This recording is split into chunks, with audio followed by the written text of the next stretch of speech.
atina fid dunya hasanah wa fil akhirati hasanah wa qina adzabannar.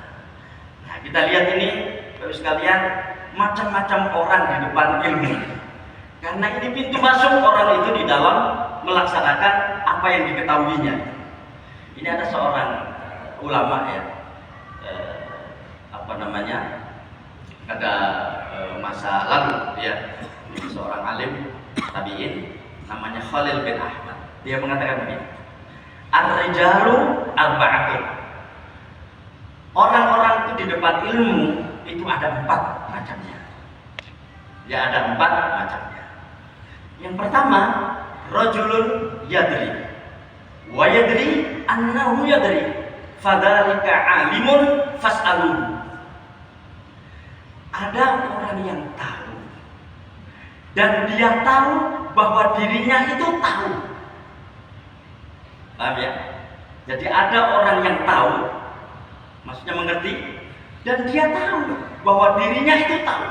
Maka itu orang pintar, itu alim, ikuti dia, bertanyalah kepadanya.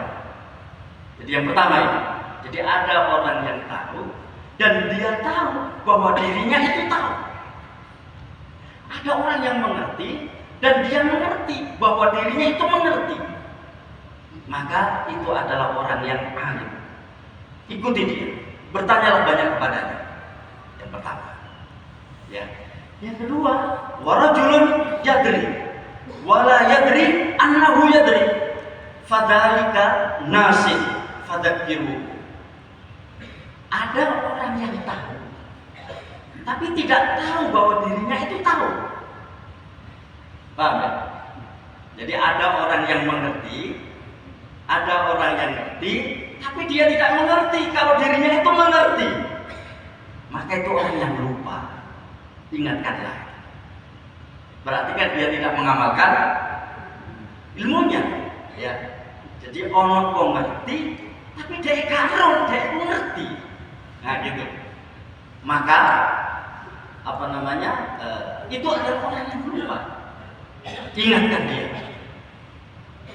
Yang ketiga, warajulun la yadri wa yadri annahu la yadri fadzalika jahilun fa'allimu. Ada orang yang tidak mengerti, tapi dia sadar bahwa dia itu tidak mengerti. Itu orang bodoh. Ajarilah dia. Jadi ono wong sing gak ngerti, tapi dia ngerti. Nek kapan dia itu gak ngerti, paham bahwa dia itu tidak mengerti, maka itu orang yang butuh diberi pelajaran. Yang ketiga, yang keempat, warajulun la yadri wala yadri annahu la yadri fadzalika ahmaq fajtanibu. Ada orang yang tidak mengerti dan dia tidak mengerti bahwa dirinya itu tidak mengerti. Ya, ini orang yang bebal. Ya, orang yang bebal. Jadi ahmak itu di atasnya bodoh. Fajtanibuhu, maka tinggalkanlah. Ya, gambaran yang terakhir ini kan duwe ilmu tapi kakek ngomong akhirnya begitu. Yang dapat sekalian, alhamdulillah min dzalik, mudah-mudahan kita tidak termasuk yang nomor 4 ini. Ya. Jadi minimal mudah-mudahan kita itu termasuk yang nomor 3. Ya. Orang yang tidak mengerti tapi dia mengerti bahwa dirinya itu tidak mengerti.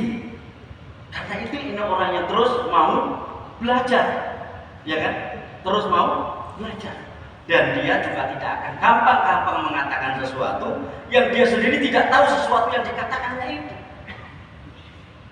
Sekarang ini kan kita lihat ya, begitu ada event politik, semua jadi pengamat politik. Lihat ketika COVID kemarin, semuanya menjadi pengamat COVID. Nggak ada latar belakang dokter, nggak ada latar belakang sarjana ilmu kesehatan, nggak ada. Tapi semuanya bisa nge-share pernyataan-pernyataan yang terkait dengan COVID. Ya kan? Kan ini yang bahaya sebetulnya. Orang ini sebetulnya tidak tahu, tapi dia tidak tahu bahwa dirinya itu tidak tahu. Paham ya? Tapi sekalian, sekali lagi, kalaupun toh kita tidak bisa menjadi yang pertama, jangan sampai kita menjadi yang keempat. Ya, karena apa? Karena begitu naudzubillah min dzalik orang itu menjadi golongan yang keempat, pasti apa yang dikatakannya itu meskipun mungkin benar, tapi tidak keluar dari mulut yang benar. Dia nggak tahu ilmunya itu. Rajulun la yadri wa la yadri annahu la yadri. Ya, dia tidak tahu dan dia tidak tahu bahwa dirinya itu tidak tahu. Jadi mestinya dia itu tidak tahu tapi merasanya selalu tahu. Kira-kira begitu. Ya, nggak ngerti dari ilmu saja nih. Tapi selalu merasa mengerti. Jangan dekati orang itu. Kira-kira begitulah. Fajtanibu, jauhi dia. Ya, karena kamu gak akan mendapatkan manfaat apa-apa dari orang ini.